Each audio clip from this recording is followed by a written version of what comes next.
যিখন কৰিছিলোঁ সেইখনো মোৰ কাৰণে এখন বিশেষ নাটক আছিলে, ডাঙৰ মঞ্চৰ যিখন নাটক কৰিছিলোঁ উপেক্ষিতা মন্দিতা। গতিকে এই ধৰণে আগবাঢ়ি গ'লোঁ। আৰু সেই লভিতাখনৰ এতিয়া আপোনালোকে অকণমান গম পাইছে, কিবা কিবি অকণমান খেলি মেলি হৈ আছে, যা হওক। এইবোৰ হৈছে অমৰ সৃষ্টি, এইবোৰ কালজয়ী সৃষ্টি।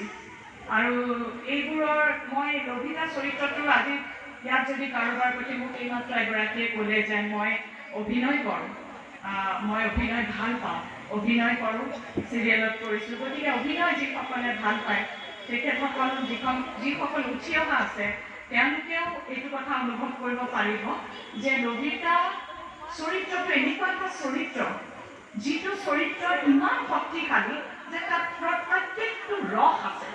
আমি যিটো নাট্যশাস্ত্ৰৰ ৰস বুলি কওঁ, প্ৰত্যেক ৰস আছে তাত। আৰু সেই এটা যদি তেনেকুৱা এটা চৰিত্ৰ কৰিবলৈ সুযোগ পোৱা যায়, মই